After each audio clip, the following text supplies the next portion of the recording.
Gandhi national open university के graduation course में history में BHIC 131 India from earliest times to 300 CE या Christian era.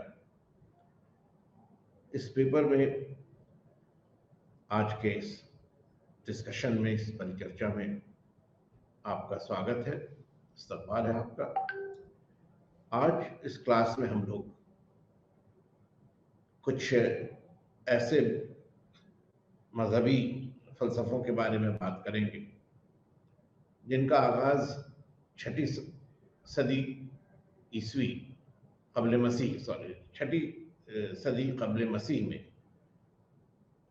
Bihar के क्षेत्र में या मगध के इलाके में हुआ और इसका असर हिंदुस्तान और इसके बाहर भी पड़ा। इसमें एक पहला जो बाब था वो बौद्ध मजहब के हवाले से था और उस पर हम लोगों ने पिछले क्लास में गुफ्तगू की थी।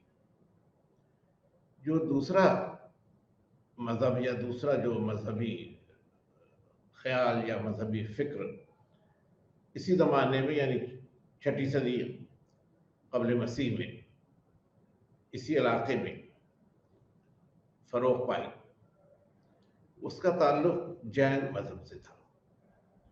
तो बौद्ध मजहब और जैन मजहब ये दोनों दो बड़े मजहबी ख्यालात थे।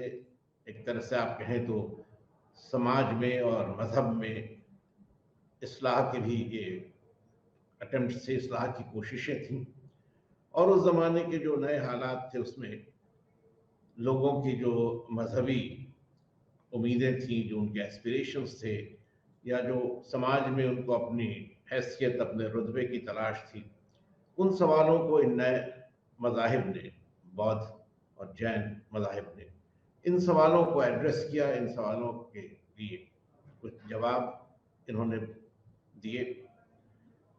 तो बौद्ध मज़हब के बारे में बात हो चुकी है। आज हम लोग जैन मज़हब के बारे में बात करेंगे। जैन मज़हब के जो मानने वाले हैं उनका ये अक़ीदा है कि उनका मज़हब बहुत ही कदीम है और इसका आगाज़ कब से हुआ ये कहना मुश्किल है। ये मानते हैं कि 24 तीर्थंकर जैन मज़हब में हुए। तीर्थंकर को आप इस तौर पर समझ सकते हैं कि ये नए मजहबी अफकार को लोगों के दरमियान लाने वाले लोग थे। आप इनको मुनि या आचार्य या साधु के रूप में देख सकते हैं। यानी मजहबी पेशवा जो थे वो तीर्थंकर थे। तो 24 तीर्थंकरों पर जैनों का ईमान है, जैन मजहब के मानने वालों का ईमान है। लेकिन इनमें दो ही शख्सियतें ऐसी हैं जिनके बारे में तारीख हमें कुछ मालूमात देती है या जिन्हें हम तारीख के हवाले से जानते हैं। इनमें, इन दो में पहले हैं पार्श्वनाथ, जिनके बारे में कहा जाता है कि महावीर से कोई 250 साल पहले इनका ज़हूर हुआ। इनका जो मजहबी अक़ीदा था उसमें ये माना गया कि जो मैटर है या जो मादा है वो ख़त्म नहीं होता है, उसका जो वजूद है वो एटर्निटी तक है, यानी अबदियत तक है। इस मादे का कोई शुरू या इसका कोई आखिर तय करना मुश्किल है और यही जो मादा है, यही जो मैटर है, यही इस पूरी यूनिवर्स या इस पूरी कायनात की बुनियाद है। इनके जो मानने वाले थे तो आमतौर पर सफ़ेद कपड़े पहनते थे और इनके मानने वाले मुख्तलिफ जगहों पर फैल गए थे। लेकिन इससे ज़्यादा कोई तफसीली बात इनके बारे में, इन पार्श्वनाथ के बारे में या उनके जो मानने वाले थे उनके बारे में कुछ बहुत ज़्यादा तफसीली मालूमात हासिल नहीं है। जैन मज़हब की जो तारीख़ है वो दरअसल वर्धमान महावीर से शुरू होती है। इनका अर्स हयात 540 कब्ल मसीह से लेकर 486 कब्ल मसीह तक, 540 BCE से लेकर 486 BCE के दरमियान माना जाता है। और ये भी एक दिलचस्प इत्तेफाक है कि महात्मा बुद्ध की तरह इनकी भी पैदाइश क्षत्रिय खानदान में हुई थी। ये भी अपनी ऐशो आराम की जिंदगी से या अपने इक़्तिदार से बहुत मुतमईन नहीं थे, और ये भी सच या हक की तलाश में अपने घर से निकल गए और तकरीबन 12 बरसों तक इन्होंने रियाज किया। इसमें दोनों बातें थीं। एक तो इन्होंने मेडिटेशन किया, यानी मुराक़बे में रहे, बहुत सारी बातों के सिलसिले में, बहुत सारे उमूर के सिलसिले में गौर व फिक्र में डूबे रहे। और दूसरा ये कि इन्होंने तपस्या या जिस्मानी सोबतों से भी हक़ाइक़ की तलाश में मदद ली। तो फिज़िकल ऑस्टेरिटीज़ भी थी और मेडिटेशन भी था। दोनों के नतीजे में और कोई 12 साल के तजुर्बे में इन्हें हक़ का इल्म हासिल हुआ, ये मार्फत हासिल हुई, और इसी मार्फत को जैन मज़हब में ज्ञान या कैवल्य कहा गया। केवलिन भी लिखते हैं। तो जो हाईएस्ट नॉलेज थी, जो इरफान की आखिरी हद थी, वो कैवल्य थी, और महावीर उस हद तक पहुंच गए। उन्होंने हकीकत की तलाश में मार्फत की उस मंजिल को पा लिया जो सबसे आला मंजिल थी। और चूंकि उन्होंने इस कोशिश में अपने कामयाबी हासिल की, इसलिए वो एक विक्टर या एक फातह के तौर पर देखे गए। उनकी फतह ये थी कि दुनिया के मसाइल और इंसान के मसाइल और इनके पीछे जो एक कतई इल्म है, जो मार्फत है, उस इल्म को हासिल करने में इन्हें कामयाबी मिली। उसी माने में इनको एक फातह या एक विक्टर कहा जाता है। और जैन मजहब में इनके लिए जो लफ्ज इस्तेमाल हुआ है वो है जिन, जिसे ज्ञान मिला, जिसने मार्फत हासिल की, जिसने दुनियावी उमूर के मामले में एक आला मकाम हासिल किया और दुनियावी मसाइल को समझने में कामयाबी पाई, वो इंसान जिन्न था, और उसी जिन के मानने वाले जैन कहलाए। तो ये जैन मजहब के इब्तदाई दौर की बात है, और महावीर की जिंदगी से जुड़ी हुई जो कुछ बातें हैं उनका हमने आपके सामने भी जिक्र किया। महावीर ने अपने अकीदे को लोगों तक पहुंचाने के लिए तबलीगी काम बड़े पैमाने पर किया। साल के ज़्यादातर महीनों में ये मुख्तलिफ जगहों जाया करते थे। इनका सफ़र होता था, यात्रा होती थी, और अपने सफ़र या पिलग्रिमेज के ज़रिए इन्होंने अपने अफकार को, अपने ख़यालात को लोगों तक पहुंचाने में कामयाबी हासिल की, और इनके मानने वालों की एक बड़ी तादाद इनकी ज़िंदगी में इकट्ठा हो गई, या एक बड़ी तादाद के लोग इनके मानने वालों में शामिल हो गए। अब इनकी जो तालीमात थी, जो इनकी टीचिंग्स हैं, उसके बारे में हम लोग गौर करें तो इन्होंने ट्रुथ या सत्य, या हम कहें तो सच, इसको बहुत ही अहम माना। इनका मानना था कि हर इंसान को अपनी जिंदगी में सत्य का पालन करना चाहिए, यानी जो सच है, जो ट्रुथ है, जो हक गोई हम कह सकते हैं, वो इंसान की जिंदगी की बुनियाद होनी चाहिए। इंसान झूठ नहीं बोले, जो सच है उसे बोले, और उसके अंदर इतनी अखलाकी ताकत हो, इतनी अखलाकी सलाहियत हो कि वो सच को बोलने और सच को बरतने के लायक खुद को बना सके। तो ये पहली चीज थी। उनकी तालीमात का दूसरा अहम पहलू था अहिंसा या नॉन वायलेंस या अदम तशद्दुद। अब अदम तशद्दुद की बात आप देखेंगे कि बौद्ध मजहब में भी है, मगर महावीर के का जो रास्ता था, महावीर के जो ख्यालात थे, उसमें अहिंसा को बहुत इंतहाई हद तक ले जाया गया था। बौद्ध मजहब को अगर आप देखिएगा तो इंसानों के कत्ल या जानवरों के कत्ल, इनसे गुरेज की बात थी। लेकिन जैन मजहब में इससे भी आगे एक और मंजिल आई, जिसमें कि सभी ऐसे प्राणियों को, यानी ऐसी तमाम जिंदा चीजों को जिनमें जिंदगी के उनसुर हैं, उनको नुकसान न पहुंचाने या उनको कत्ल न करने की बात कही गई, और इस पर बहुत ही शिद्दत से अमल करने की हिदायत भी रही। तीसरा था अस्तेय,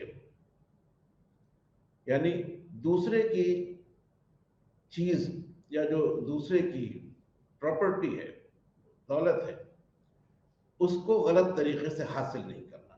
यानी बड़े आसान लफ्जों में अगर हम कहें तो चोरी नहीं करना। जो जिसका है, जो सामान जिसका है वो उसी का है, और उसकी इजाजत के बगैर, उसकी मर्जी के बगैर उसको हासिल करना ये नामुनासिब था, और जो अखलाकी उसूल थे उनके खिलाफ भी था। तो अस्ते तीसरी बड़ी बात थी। चौथी थी अपरिग्रह। अपरिग्रह का मतलब था कि आप दौलत जमा नहीं करें, आप अपने मसरफ से ज्यादा, अपनी जरूरत से ज्यादा दौलत जमा नहीं करें, जखीरा अंदोजी नहीं करें। और इसके बाद जो पांचवी बात थी, जो इन चारों का एक मिला जुला फॉर्म था या मिली जुली शक्ल थी, वो थी ब्रह्मचर्य, यानी दुनियावी जिंदगी से खुद को दूर रखना, दुनियावी मामलात से खुद को दूर रखना, और जो एक सन्यासी की जिंदगी होती है उसको मानना, उसके मुताबिक अपने जिंदगी को ढालना, जिंदगी को गुजारना, और दुनियावी जो एक ख्वाहिशें होती हैं, जो एक वर्ल्डली डिजायर्स होते हैं, उनसे खुद को दूर रखना। तो ये कुछ बुनियादी बातें थी, और इन पर अमल करना इस मजहब में लाजमी समझा गया, क्योंकि इन तमाम तालीमात से ही एक बेहतर इंसान पैदा हो सकता था, एक बेहतर इंसान की शक्ल बन सकती थी, और माशरे में जो बहुत तरह की कमजोरियां आ गई थी उनका भी हल इस अखलाकी फिक्र से या इन अखलाकी बातों से, उन मसाइल का भी हल हो सकता था, और जो खराबियां या कमजोरियां आ गई थी उनको भी दूर किया जा सकता था।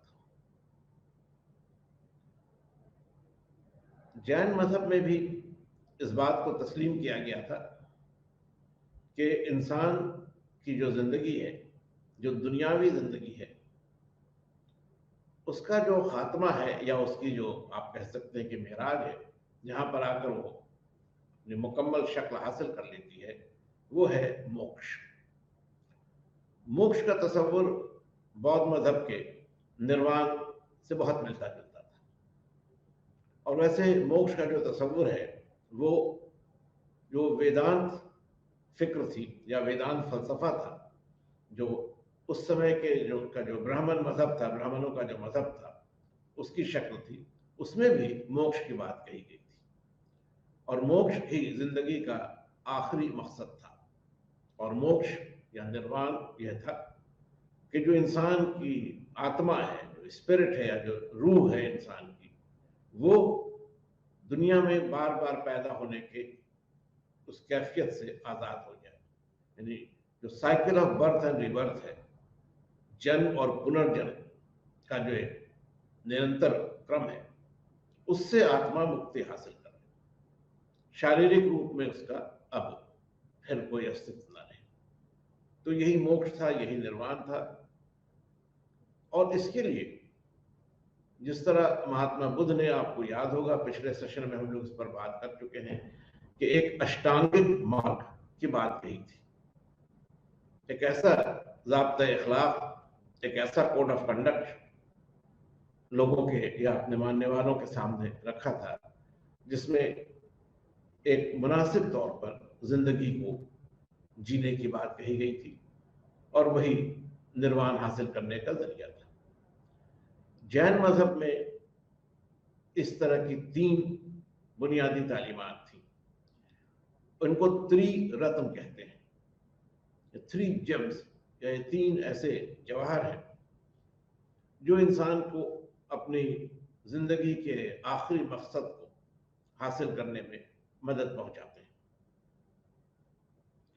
इसमें था प्रॉपर बिलीफ या सही अकीदा, दूसरा था प्रॉपर नॉलेज या सही इल्म, और तीसरा था प्रॉपर कंडक्ट यानी सही अमल। अब आप देखेंगे कि तीनों एक दूसरे से एक तरतीब में जुड़े हुए, एक लॉजिकल, एक ऐसी तरतीब है जो अक्ल पर कायम है, जिसका एक रैशनल है। तो आपके लिए पहली अहम बात थी, या इस मजहब के मानने वालों के लिए पहली अहम बात थी मुनासिब अकीदा, प्रॉपर बिलीफ, क्योंकि वही अकीदा है जो आपको जिंदगी के तमाम मराहिल से आगे गुजारने का काम करता है। अगर आपका अकीदा सही है तो इसके बाद आपकी जिंदगी के जो मसाइल हैं उनको हल करने में आप सही सिमत में जाएंगे। ये अकीदा आपका एक बुनियाद है, और अगर ये अकीदा सही है तो फिर बुनियाद भी सही है, और अगर बुनियाद सही है तो इसके आगे जो बातें हैं वो भी खुद ब खुद सही होती रहेंगी। दूसरी बात थी मुनासिब या सही इल्म, प्रॉपर नॉलेज। अब जाहिर है कि जब आपका अकीदा दुरुस्त है तो आप जो इल्म हासिल करेंगे वो भी दुरुस्त है, उसको भी दुरुस्त होना है। और ये इल्म और ये अकीदा, ये दोनों एक दूसरे से एक बाहमी ताल्लुक रखते हैं। इल्म के जरिए ही आप उस अकीदे के जो रमूज हैं, उसके जो सीक्रेट्स हैं, उसके जो एसोटेरिक वैल्यूज हैं, उनको समझ सकें। अकीदा अपने आप में अहम है, लेकिन उस अकीदे की जो तफहीम है, उसकी जो अंडरस्टैंडिंग है, वो इल्म के जरिए ही मुमकिन है।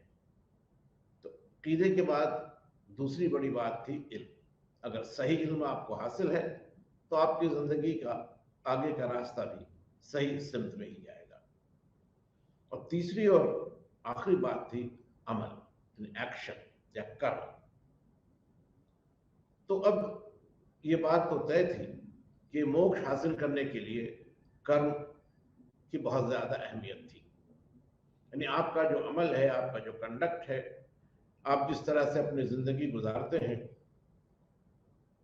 उसी से ये तय होता है कि आप किस तरह या कब मोक्ष हासिल कर सकें।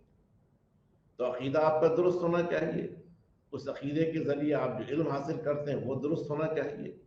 वो इल्म आपके अकीदे की दुरुस्तगी, उसकी करेक्टनेस को और कंसोलिडेट करता है, उसको और मुस्तहकम बनाता है, और तब आप उसके मुताबिक जो अमल करते हैं, जो कंडक्ट करते हैं, वो आपके दुनियावी मकाम को तय करता है।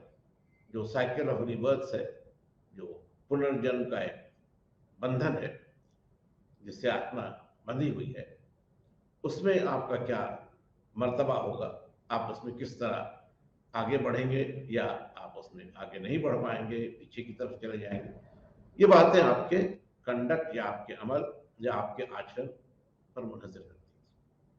और यही वजह है कि इन तीनों को जैन मजहब की जो तालीमात है और उसके जरिए जो मोक्ष हासिल करने का रास्ता है, उसकी 3 बुनियादी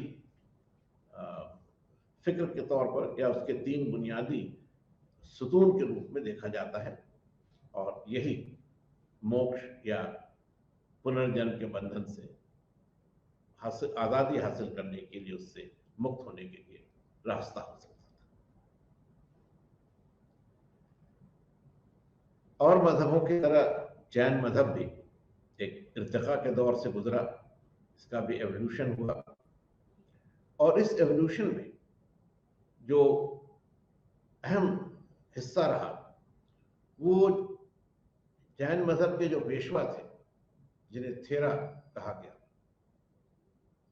इन थेरों या इन पेशवाओं की बहुत अहम हैसियत रही और जैन मजहब के इर्तिका में इन्होंने बहुत नुमायां तौर पर हिस्सा लिया। ऐसे लोगों में दो नाम काफी अहम माने जाते हैं। एक तो संभूति विजय का नाम है। संभूति विजय के बाद दूसरा नाम भद्रबाहु का है। भद्रबाहु का जो जमाना है, जो दौर है, वो वही है जो चंद्रगुप्त मौर्य की हुकूमत का दौर है, यानी 4वीं सदी कब्ल मसीह का जमाना है। संभूति विजय का असर शुमाली हिंदुस्तान में ज्यादा रहा और इनके मानने वाले जो लोग थे वो शुमाली हिंदुस्तान में रहे। पाटलिपुत्र में इनका बड़ा मरकज रहा। लेकिन भद्रबाहु के जो मानने वाले थे वो फिर जुनूब की तरफ चले गए और इस हिजरत की वजह ये थी कि उस जमाने में एक बहुत ही संगीन कहत मगध के इलाके में पड़ा था। मौर्य सल्तनत का जो हिस्सा था उसमें एक बड़ा इलाका कहत से मुतासिर हुआ था और कहत की वजह से लोगों ने नए इलाकों में हिजरत शुरू की और इसी हिजरत के नतीजे में एक फिरका या जैन मजहब के मानने वालों का एक गिरोह जनूबी हिंद की तरफ चला गया। तो भद्रबाहु और उनके जो मानने वाले थे उनका असर जनूबी हिंद में ज़्यादा रहा, साउथ इंडिया में ज़्यादा रहा। और संभूति विजय के जो मानने वाले थे वो शुमाली हिंदुस्तान में, नॉर्दर्न इंडिया में ज़्यादा असर उनका रहा और ज़्यादा उनकी फिक्र मकबूल रही। आपको इस बात का भी इल्म होगा कि चंद्रगुप्त मौर्य ने खुद जैन धर्म इख्तियार कर लिया था और जैन धर्म के ही उसूलों के मुताबिक उसने आखिरी उम्र में अपनी हुकूमत तर्क कर दी और वो जनूबी हिंदुस्तान की तरफ चला गया और कर्नाटक के इलाके में उसकी जिंदगी का खात्मा भी हुआ।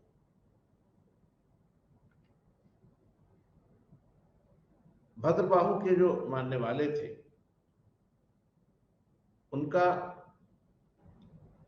जनूबी हिंद में असर रहा और उस सिलसिले में एक बड़ा मरकज जो आज भी बहुत ही अहम मरकज है जैन मजहब का, वो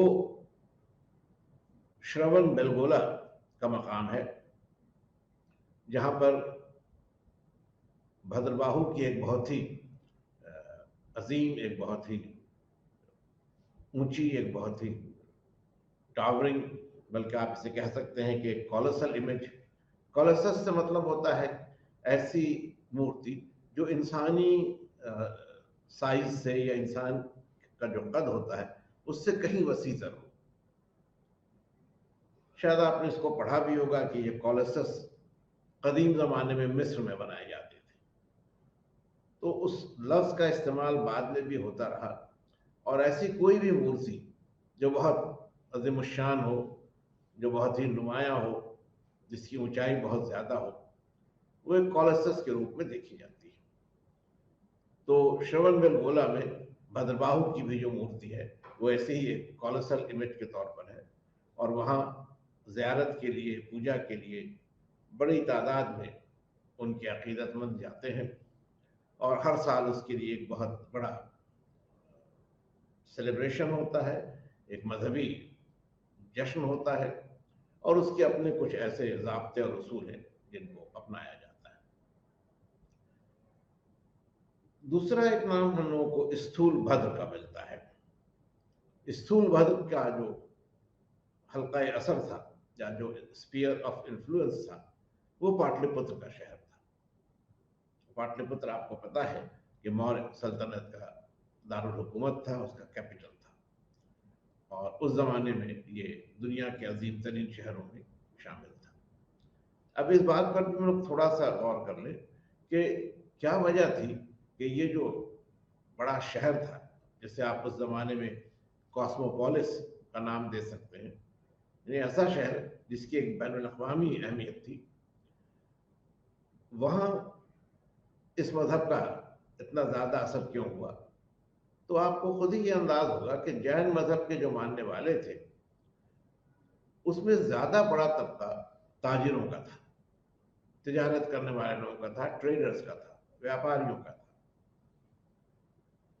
इसकी वजह ये थी कि जैसा हमने शुरू में आपसे कहा था कि जैन मजहब में अदम तशद्दुद या अहिंसा को इतने इंतहाई दर्जे तक अपनाने की बात थी कि किसी प्रकार की भी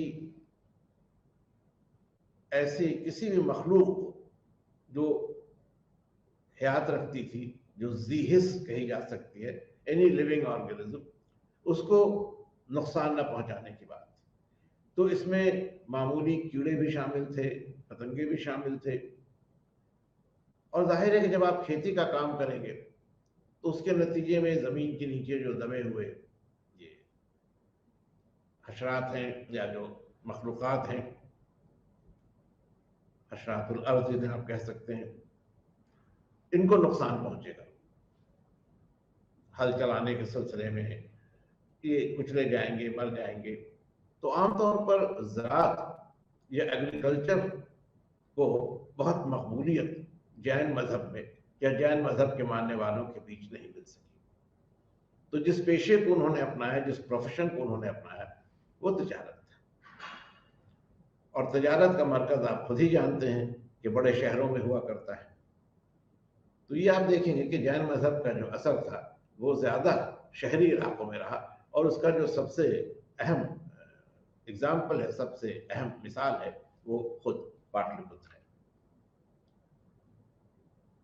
वक्त गुजरने के साथ जहाँ एक तरफ जैन मजहब का इर्तिका हुआ, वहाँ दूसरी तरफ इसमें एक तकसीम भी हो गई।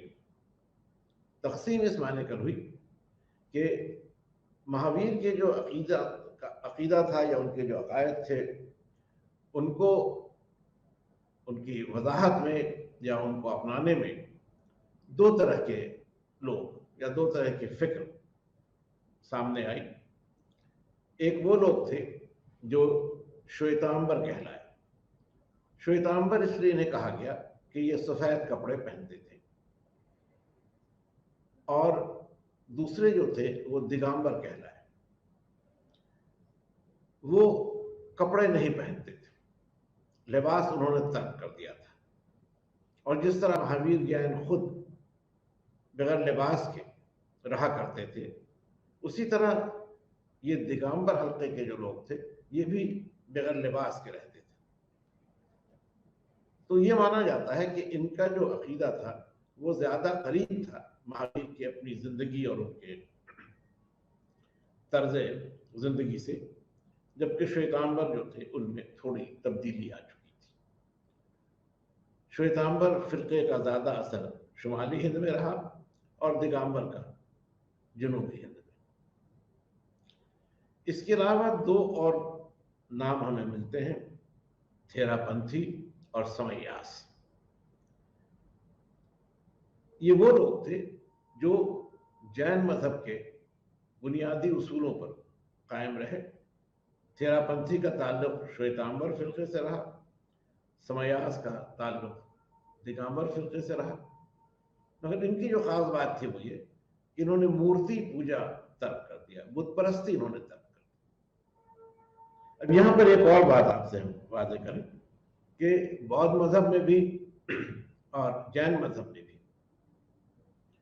एक ऐसी ताकत या एक ऐसी हस्ती, जिसको आप ईश्वर कह सकते हैं या अल्लाह कह सकते हैं, उसके वजूद के बारे में अलग अलग सोच थी। बौद्ध मजहब एक ऐसा मजहब था जो मुनकिर खुदा था, अथीस्ट था। उसमें ऐसा कोई तसव्वुर नहीं था कि कायनात का कोई खालिक है और इंसान मरने के बाद उसके सामने जवाबदेह होगा। उनका मानना था कि जो सारा निज़ाम हस्ती है वो एक कुदरती तौर पर जारी है, और ये जो एक नेचुरल साइकिल है, ये जो एक सिलसिला है, कुदरती सिलसिला, यही इस पूरी कायनात की बुनियाद है। तो जाहिर है कि उसमें कोई शक्ल या कोई हैसियत किसी बड़ी हस्ती की आप तय नहीं कर सकते थे। और शुरू में बौद्ध मजहब में भी मूर्तियों की पूजा नहीं होती थी। ये तो बाद में आई, और बाद में आने की वजह भी ये बताई जाती है कि जब यूनानियों ने हिंदुस्तान के सरहदी इलाकों में अपना कब्जा किया, कब्जा जमाया, अपनी हुकूमत की, तो यूनान के जो लोग थे वो बुत परस्त थे, और उन्हीं से बौद्ध मजहब में बुत परस्ती का सिलसिला शुरू हुआ, जो बाद में जैन मजहब में भी और हिंदू मजहब में भी आम हो गया। वरना आपको याद होगा जब हम लोग वैदिक ज़माने के बारे में बात कर रहे थे तो आपको बताया था हमने कि वैदिक ज़माने में मूर्ति पूजा का कोई तस्वुर नहीं था। बहरहाल जैन मजहब की फिक्र थोड़ी सी अलग थी, और इसमें यह माना गया था कि ईश्वर का अस्तित्व है, लेकिन उससे ज्यादा बड़ा अस्तित्व है जिनका, या उस शख्सियत का जिसको ज्ञान हासिल हो गया, जिसने मार्फत हासिल कर ली। उस एतबार से महावीर का दर्जा सबसे बुलंद, सबसे ऊंचा था। तो रफ्ता रफ्ता ऐसा हुआ कि महावीर की भी मूर्तियां बनने लगी, मूर्ति पूजा जैन मजहब का हिस्सा बन गई। लेकिन फिर जो इस्लाहात हुए, जो तब्दीलियां आई, उसके नतीजे में इन दो फिरकों में, तेरापंथी और समयास में, मूर्ति पूजा का सिलसिला खत्म हो गया। इससे पहले कि हम लोग कुछ दूसरे अकीदे जो ज़माने में थे उनकी बात करें, क्योंकि हमने शुरू में भी आपसे कहा था कि जैन मज़हब और बौद्ध मज़हब सबसे अहम है, लेकिन उनके अलावा भी बहुत सारे नए फ़लसफ़े, बहुत सारी नई बातें उस ज़माने में लोगों के दरमियान आ रही थी। उस पर जिक्र करने के पहले हम ये आपसे कहेंगे कि जैन मजहब का अपने अहद में और इसके बाद भी क्या असर लोगों पर पड़ा, इंसानों पर, माशरे पर, लोगों की फिक्र पर, उस जमाने के जो फनून थे, जो आर्ट था, उस पर क्या असर पड़ा, इसको भी हम लोगों को समझने की जरूरत है। क्योंकि जैन मजहब महज एक मजहबी अकीदा नहीं था, बल्कि जिंदगी का एक बिल्कुल मुनज़्ज़म निज़ाम था, जैसे बौद्ध मजहब में भी था। और फिर हम आपको याद दिलाएं, चूंकि ये दोनों एक दूसरे से बिल्कुल मुंसलिक हैं, जुड़े हुए हैं, इसलिए बार बार दोनों का जिक्र करना जरूरी हो जाता है। जैसा हमने आपसे कहा था जब हम लोग बौद्ध मजहब के हवाले से बात कर रहे थे कि बौद्ध मजहब के नतीजे में पाली जबान और अदब की तरक्की हुई, और महात्मा बुद्ध की जो टीचिंग्स थी, उनकी जो तालीमात थी, उनको लिखा गया। 3 पिटक और बहुत सारी जातक कथाएं, जातक की जो कहानियां थी, उन्हें लिखा गया। उसी तरह जैन मजहब में भी आप देखेंगे कि प्राकृत जबान को और प्राकृत अदब को जैन मजहब के मानने वालों ने फरोग दिया। महावीर की भी जो तालीमात थी उनको भी लिखा गया, और तकरीबन 12 किताबें या 12 वॉल्यूम्स उनकी तालीमात की लिखी गई, उनकी तसनीफ हुई। और ये सब एक बड़े अदब का ज़ख़ीरा है, एक बड़ा कॉर्पस है लिटरेचर का, और इनके ज़रिए प्राकृत ज़बान में एक बहुत ही आला, एक बहुत ही बेहतर, एक बहुत ही रिच ट्रेडिशन सामने आया। इन्हें अंग का नाम दिया जाता है, अलग अलग अंग हैं, लेकिन ये अंग का जो लफ्ज़ है ये दरअसल मजहबी किताबों के लिए इस्तेमाल हुआ है, और जैसा हमने आपसे कहा इनके 12 वॉल्यूम्स हैं। दूसरी बात ये कि जिस तरह फ़न तामीर में बौद्ध मजहब के ज़रिए चैत और स्तूप और विहार जैसी इमारतों को बनाया गया, उनकी तामीर हुई। कुछ उसी तरह जैन मजहब में भी फन तामीर के सिलसिले में नुमायां तरक्की हुई और इनकी भी जो इबादतगाहें थीं या जिन्हें आप मंदिर कह सकते हैं, उनकी तामीर हुई और ये बसदी के नाम से जाने जाते हैं।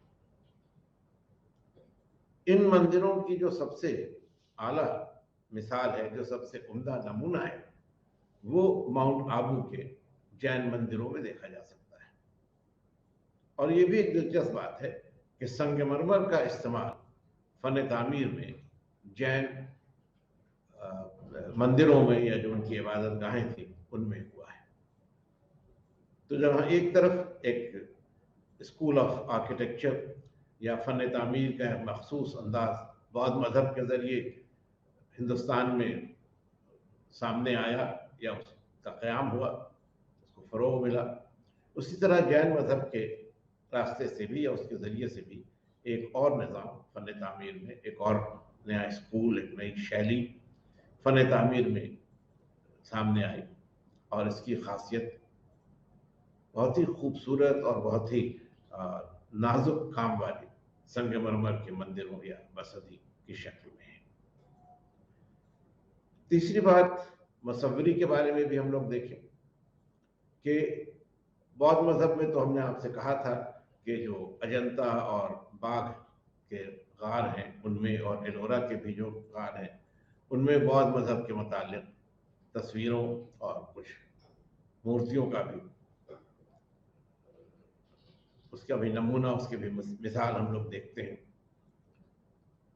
जैन मजहब में भी फन मुसव्वरी को ख़ास तौर पर फ़रोग़ हासिल हुआ और इसको इसकी सरपरस्ती में जो ताजिरों का तबका था, जो ट्रेडर्स थे, उनका बहुत नुमायां हिस्सा था। और ये ट्रेडर्स ज़्यादातर हिंदुस्तान के मगरबी साहिल पर और मशरक़ी साहिल पर रहते थे। वहीं उनकी आबादी का एक बड़ा ग्रुप था, एक बड़ा कलेक्शन था, एक बड़ी तादाद थी, क्योंकि यही साहिली इलाके थे जहाँ से तिजारत होती थी। और इन इलाकों से आप देखेंगे कि बड़ी तादाद में ऐसे मखतूतात मिले हैं, पांडुलिपियाँ मिली हैं या मैन्युस्क्रिप्ट्स मिली हैं जिनका ताल्लुक जैन मजहब से है। गुजरात के साहली इलाके से भी और उड़ीसा के साहली इलाके से भी ऐसी मैन्युस्क्रिप्ट्स मिली हैं। अब ये मैन्युस्क्रिप्ट्स अपनी एक अलग शनाख्त रखती हैं। ये ताड़ के सुखाए हुए पत्तों पर, ड्राइड पाम लीफ पर लिखी गई है और इनके लिए आमतौर पर हिंदी में जो लफ्ज इस्तेमाल होता है वो है ताड़ पत्र, ताड़ के दरख्त के पत्ते। इनको भी लिखने का या इनको बनाने का अमल बड़ा दिलचस्प था। थोड़ी सी इसके बारे में आपको हम बात कहें।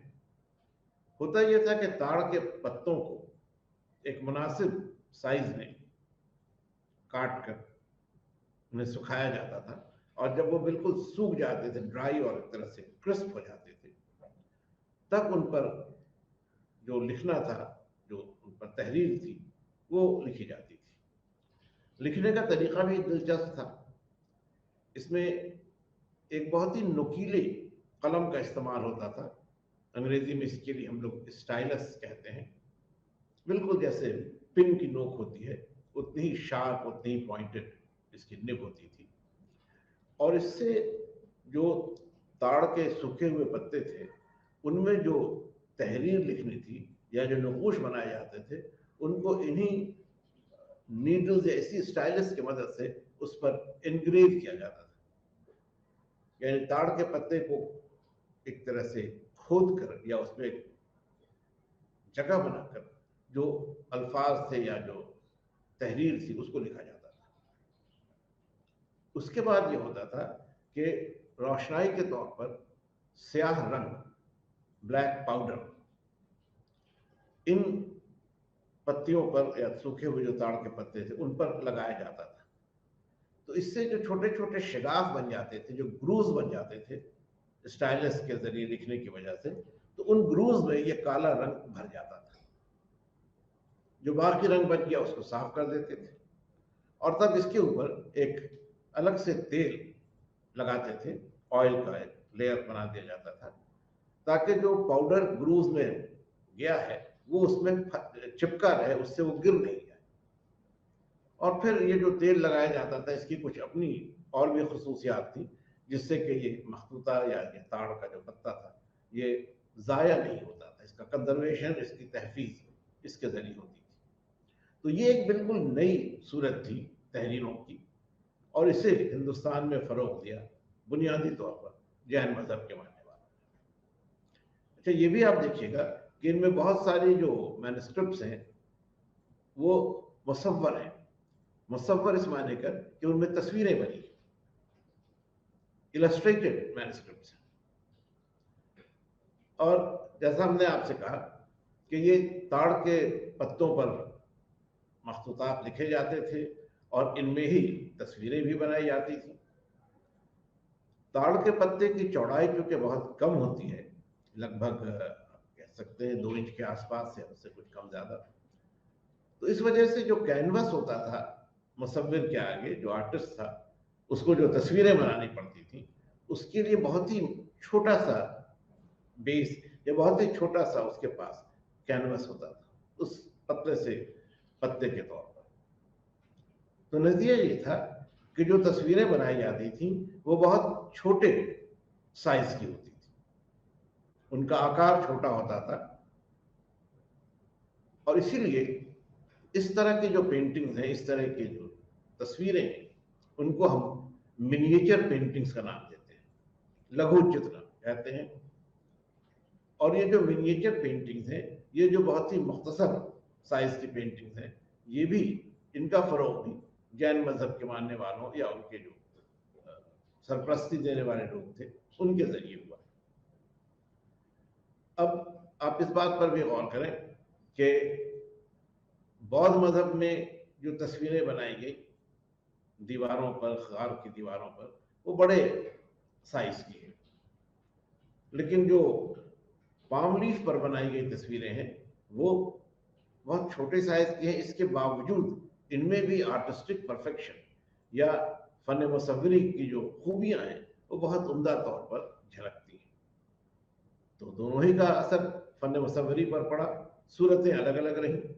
एक जगह हम म्यूरल्स को देखते हैं, फ्रेस्कोस को देखते हैं, और एक तरफ हम पाम लीफ के मिनिएचर पेंटिंग्स को देखते हैं।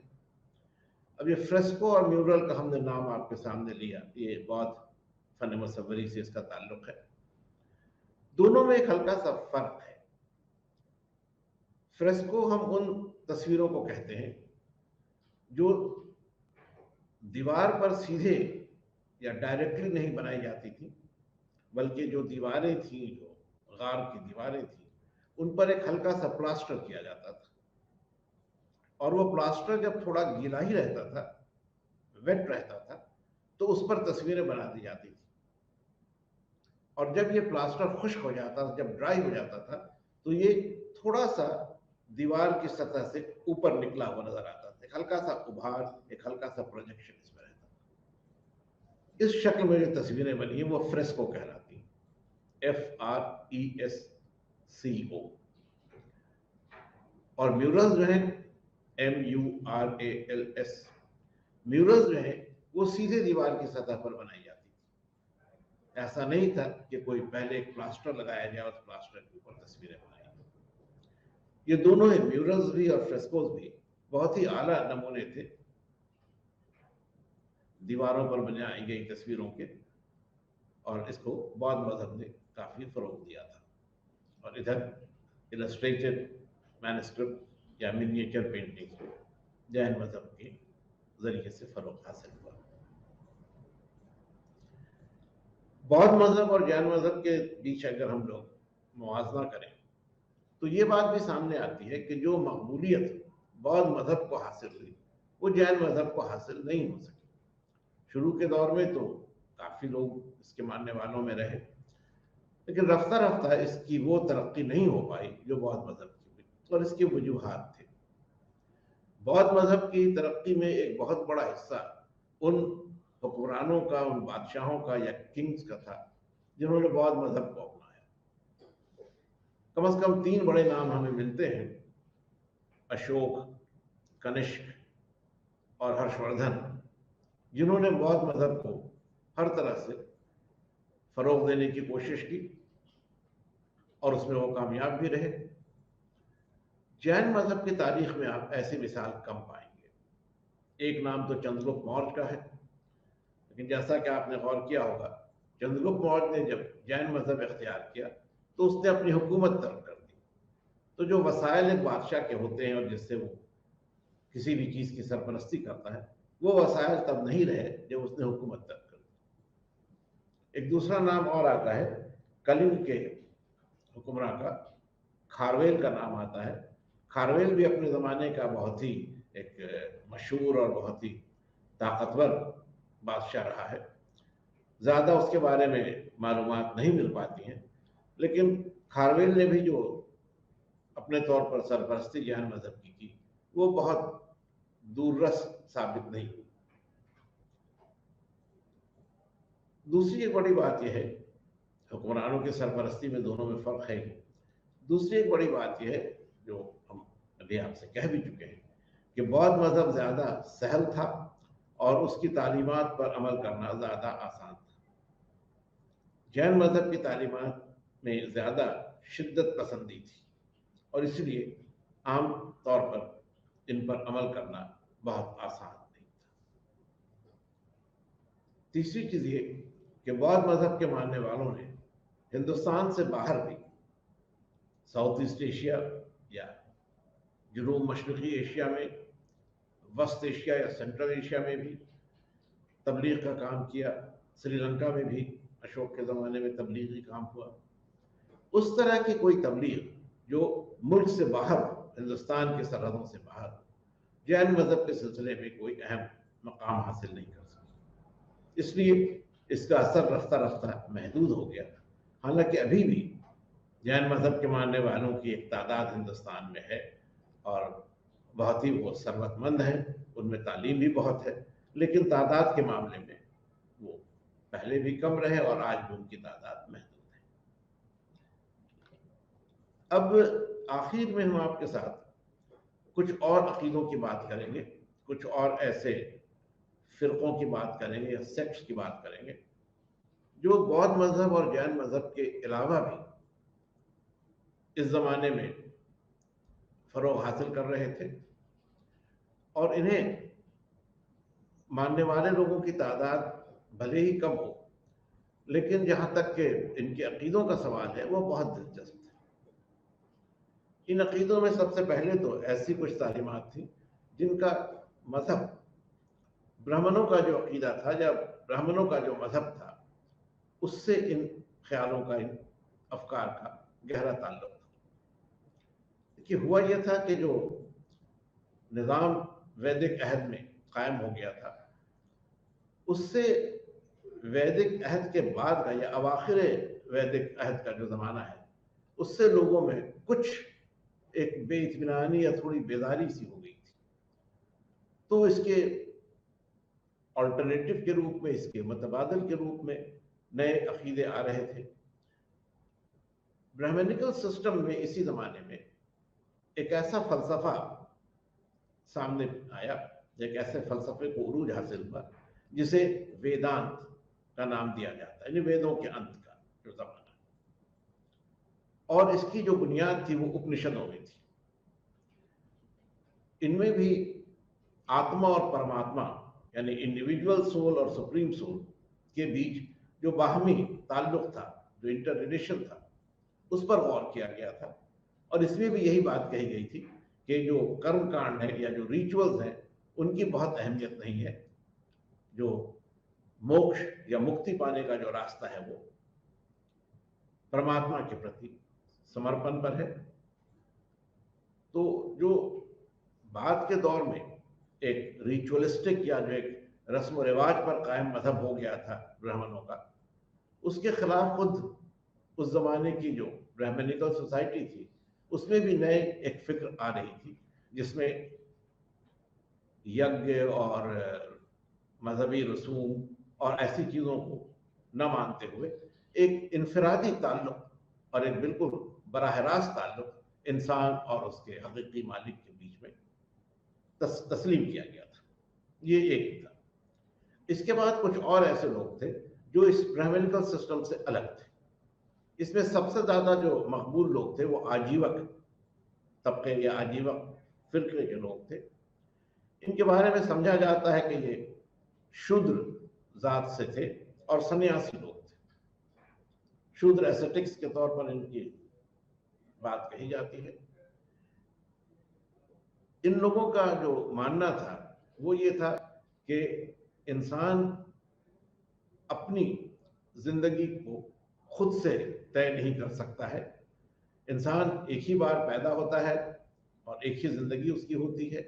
पुनर्जन्म के सिलसिले को ये नहीं मानते थे और इनमें जो मेटीरियलिज्म था या जो एक मादियत परस्ती थी वो इस तौर पर थी कि इंसान को एक जिंदगी मिली है, उस जिंदगी को उसे बेहतर तौर पर गुजारने का हक है। तो एक आम तौर पर जो लोग कहते हैं कि ईट ड्रिंक एंड बी मेरी, खाओ पियो और खुश रहो, इनमें इंसानी अमल की बुनियाद यही थी। इंसान अपनी जिंदगी को भरपूर तरीके से जी ले, क्योंकि इसके बाद फिर कोई दूसरी जिंदगी होती नहीं है। इसके बाद एक दूसरा जो फिरका था उसके बानी के तौर पर गोसल का नाम आता है। गोसल भी प्री डिटर्मिनेशन या एक मुकर्ररा या तयशुदा तकदीर की बात करता है और उसका मानना था कि इंसान का जो कर्म है या उसका जो एक्शन है, जिस पर बहुत जोर था वेदांत में भी और बौद्ध मजहब में भी और जैन मजहब में भी, तो इस एक्शन या कर्म की बात से उसने इनकार किया और उसका कहना था कि हर इंसान की तकदीर पहले से तय है, उसके अपने अख्तियार में कुछ नहीं है। वो अच्छा करे या बुरा करे इससे कोई फर्क नहीं पड़ता है। उसकी तकदीर में जो कुछ तय है वही होगा और ये तकदीर क्या है, क्या उसके लिए तय किया जा चुका है, इसका कोई पहले से इल्म उसको नहीं है। इसी से मिलता जुलता एक और ग्रुप था जिसको चारवाक कहते हैं। चारवाक लोगों में भी मादियत परस्ती अपने इंतहा पर थी और जहां आजीवक लोग में एक सन्यास या एसेटिज्म का जज्बा था, वहां चारवाक के जो मानने वाले थे वो पूरी तरह मादियत परस्ती के कायल थे। तो ईट ड्रिंक एंड बी मेरी की जो बात है वो चारवाक फिरके में कहीं ज्यादा अहमियत रखती है। इसके बाद एक और नाम कश्यप का आता है। कश्यप के मानने वालों का भी यह अकीदा था कि इंसान के अपने अमल से कुछ नहीं होता है। वो एक अक्रिय उसूल के मानने वाले थे। अक्रिय का मतलब था कि जिसमें आपका कोई अपना फेल नहीं है, क्रिया आपकी नहीं है, कोई एक्शन आपका नहीं है। आप जो भी एक्शन लेते हैं, आप जो भी दुनिया में करते हैं, अच्छा करते हैं उसके भी नतीजे में आपको कुछ फायदा नहीं मिलता है, बुरा भी करते हैं तो उसके भी नतीजे में आपको कुछ सजा नहीं मिलती है। तो ये जो अच्छाई और बुराई की तमीज थी और इस बुनियाद पर जजा और सजा की बात थी, इसको इस उसूल में अक्री उसूल में तस्लीम नहीं किया गया। एक और भी फिक्र थी जिसमें यह माना जाता था कि इंसान का जो वजूद है वो 7 तत्वों पर या 7 अज्जा पर मबनी है और जब इंसान की जिंदगी खत्म होती है तो उसका जो जिस्म है, शरीर है, वो इन्हीं 7 तत्वों में मिल जाता है, उसमें विलीन हो जाता है। उसका जो वजूद है वो उसमें तहलील हो जाता है उन 7 तत्वों में। मरने के बाद कोई दूसरी जिंदगी नहीं होती है, मरने के बाद कोई दूसरा जन्म नहीं होता है, मरने के बाद आपको अपने अच्छे और बुरे कामों की कोई सजा या जजा नहीं मिलती है। जिंदगी सिर्फ एक है जो दुनियावी जिंदगी है और इसी जिंदगी में जो कुछ भी आप करते हैं वही आपका पूरा नाम अमाल है या आपका जो भी कंडक्ट है वही। दूसरे लफ्जों में अगर आप देखिए तो ये जो अलग अलग फिक्र है जिसके बारे में हमने आपसे कहा था, आजीवक हैं, गोसल के मानने वाले हैं, चारवाक के मानने वाले हैं, कश्यप के मानने वाले हैं, या जो आखिर में कुछ का नाम आता है उसके मानने वाले हैं। इन सब ने दो बातों पर बहुत जोर दिया।